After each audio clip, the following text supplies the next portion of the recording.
There is a common lazy assumption that if someone has a small social circle, they must be quote unquote socially awkward or simply don't know how to make friends. When people look at an empath who spends a lot of time alone, they label it as a failure of personality. They assume the empath is struggling to fit in or lacks the necessary quote unquote people skills to maintain a large group of acquaintances. But this couldn't be further from the truth. In reality, the empath isn't struggling to connect.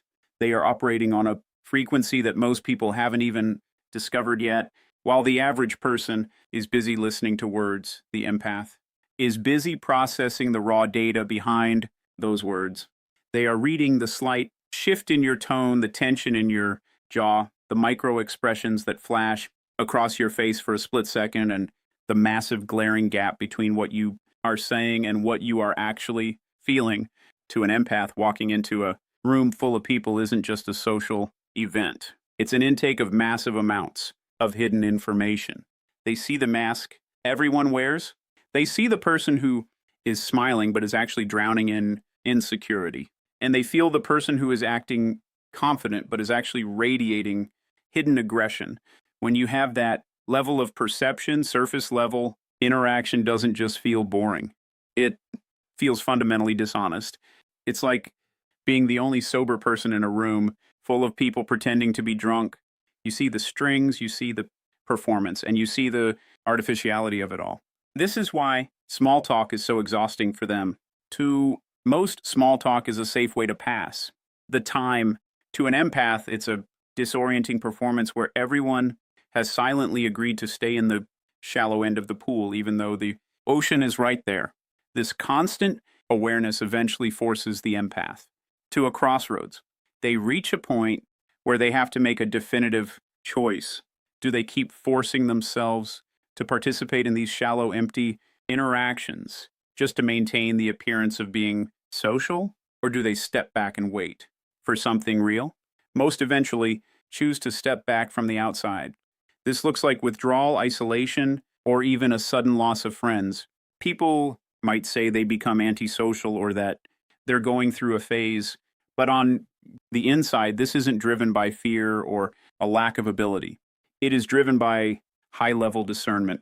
They aren't retreating because they're afraid of people. They're retreating because they are no longer willing to settle for the filler relationships that occupy most people's lives. The truth is that empaths aren't looking for more conversations. They are looking for honest ones. They aren't interested in being popular or surrounded by a crowd of people who don't actually see them. They are interested in being understood. Once an empath realizes how rare true authenticity actually is, their standards for who they allow into their inner circle rise dramatically. This is exactly where the social circle starts to shrink. It's not because people are rejecting them. It's because the empath is quietly, intentionally opting out of interactions that don't meet a certain level of depth. They stop laughing at jokes that aren't funny. They stop pretending to be interested in gossip. They stop investing their precious energy into dynamics that feel one-dimensional and draining. You have to understand that this shrinking circle isn't a loss. It's a rigorous filtration process. The empath isn't becoming less social. They are becoming more precise. They are moving from a quantity mindset to a quality mindset. They would rather have 2 genuine high-level connections than 50 surface-level acquaintances who only know the version of them that wears a mask. By opting out of the noise, they are making room for connections that actually provide nourishment instead of just taking up time. When you see an empath standing alone, don't pity them. They aren't failing at social life. They are succeeding at protecting their integrity. Snorts. They have finally realized that being alone is much less lonely than being surrounded by people who don't have the capacity to meet them at the level they live on. When we talk about the cost of connection for an empath, we aren't talking about something abstract or metaphorical. We are talking about a literal physical expense that their body pays every time they step into a social setting. Most people can walk into a crowded room, have a few conversations, and walk out feeling more or less like themselves.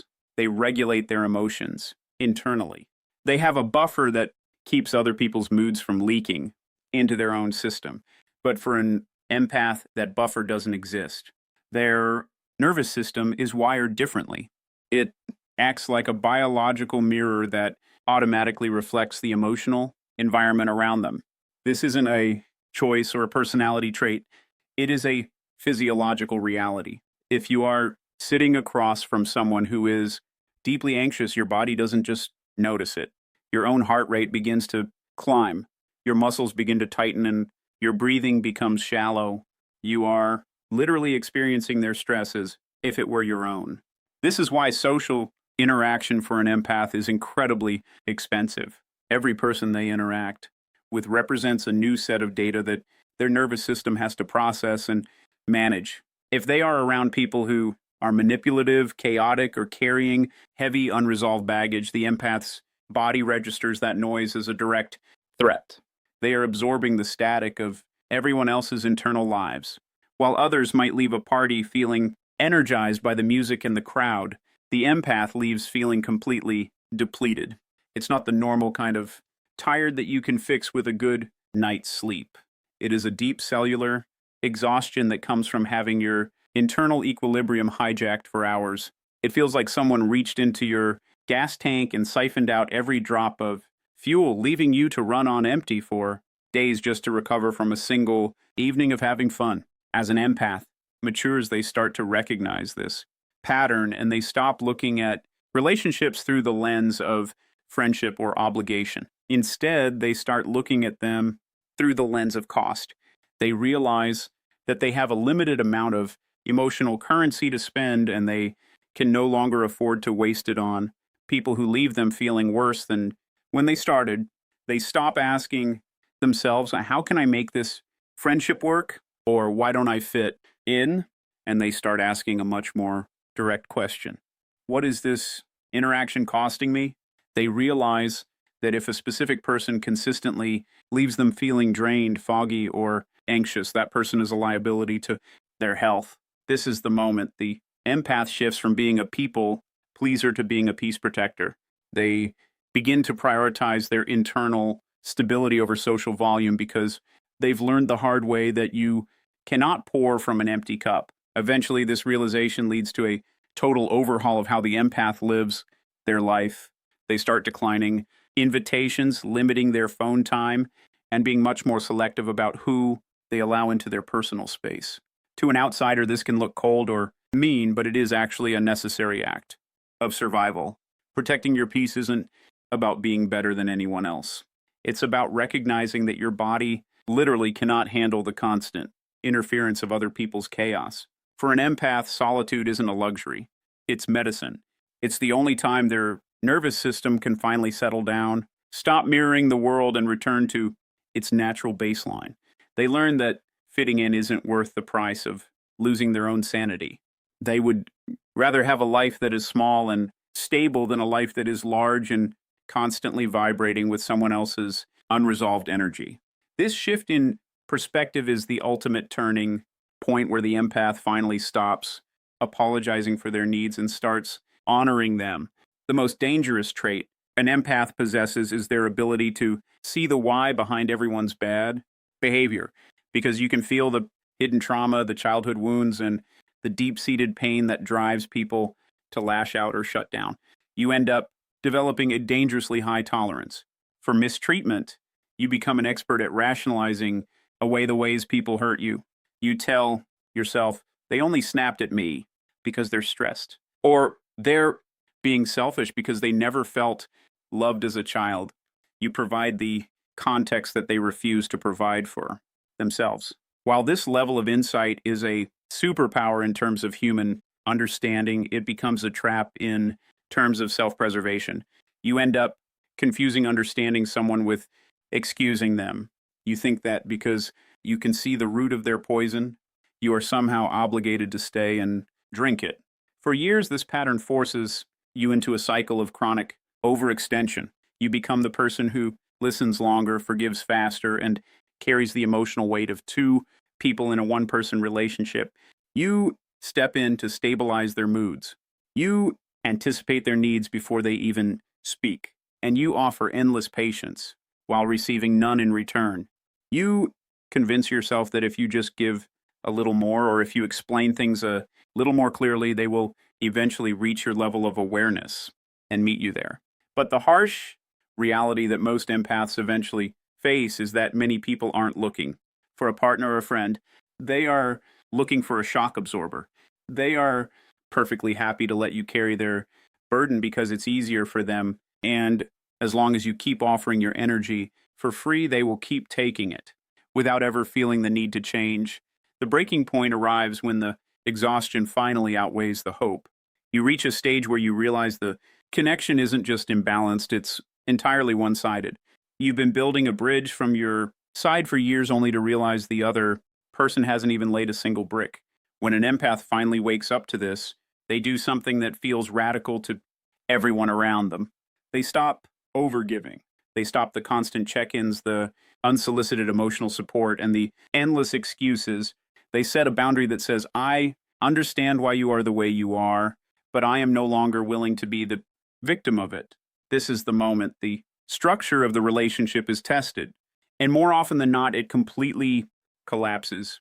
Without the empath's constant effort to prop the connection up, it falls apart because there was never anything solid holding it together from the other side. This collapse is a painful but necessary exposure. It reveals the uncomfortable truth about your social circle. It shows you exactly who was there for you and who was only there for the benefits you provided. When you stop being easy and accommodating, the people who were only using you for emotional labor will suddenly disappear. Or worse, they will call you cold or selfish because you are no longer serving their needs. But you haven't become colder. You've become more precise. You've realized that your empathy is a finite resource and that giving it to people who don't respect it is an act of self-abandonment. You stop being a fixer and start being a truth teller. You reach a level of maturity where you would genuinely rather be alone in your truth than surrounded by people who only love the version of you that carries their weight. You realize that a smaller, honest circle is infinitely more valuable than a crowded room full of conditional connections. The ultimate evolution of an empath occurs when they finally stop asking, how can I make them like me? And start asking, does this connection actually serve my peace? For the longest time, you likely operated within the standard social framework, the one that says having more friends, being invited to more events, and being liked by everyone is the ultimate goal. Most people spend their entire lives on a treadmill of seeking external validation, constantly adjusting their personality, swallowing their truths, and tolerating uncomfortable environments just to maintain a sense of belonging. But for the empath, this trade-off eventually becomes unbearable.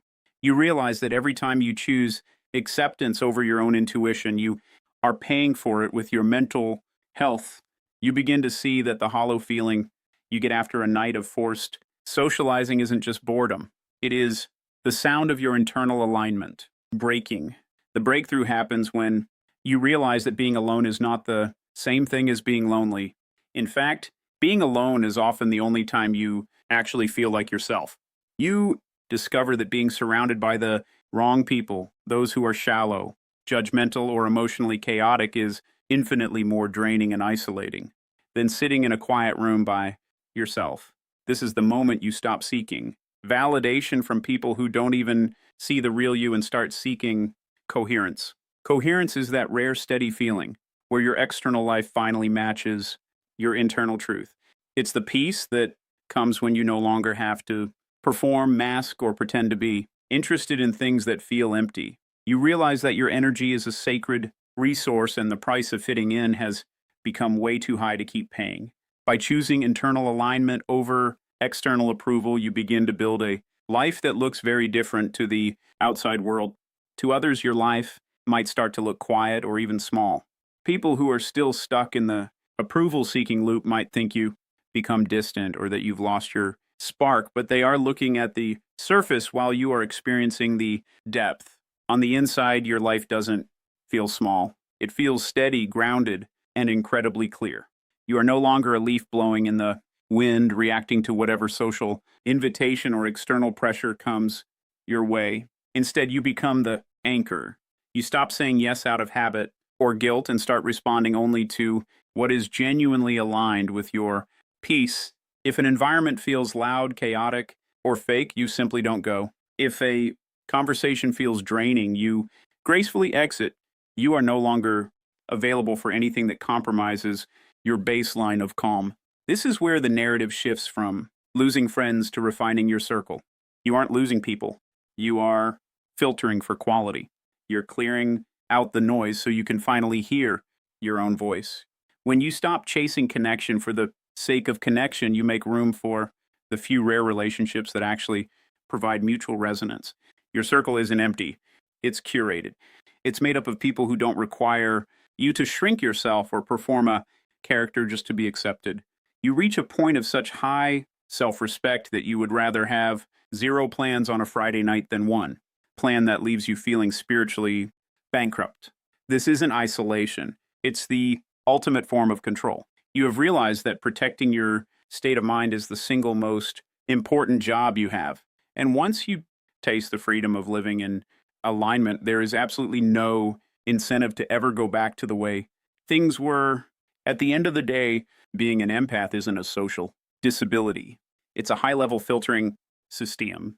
While the world may try to convince you that your small circle is a sign of failure, you now know it is actually your greatest success. You have done the hard work of auditing your life, identifying the emotional costs, and deciding that your peace is non-negotiable. You've moved past the need for a crowded room and stepped into the power of a clear mind. You are no longer fitting in because you were never meant to fit into spaces that require you to shrink. You were meant to live with depth, and that depth requires a foundation of truth rather than a mountain of acquaintances. Choosing this path is an act of courage. It means accepting that you will be misunderstood by those who still prioritize popularity over peace, and that's okay. Their misunderstanding is the price of your freedom. By honoring your sensitivity, instead of fighting it, you transform from a victim of your environment into the master of it. You aren't retreating from life. You are finally living it on your own terms.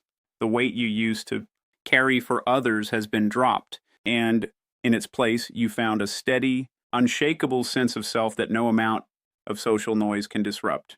You are selective. You are intentional. And you are finally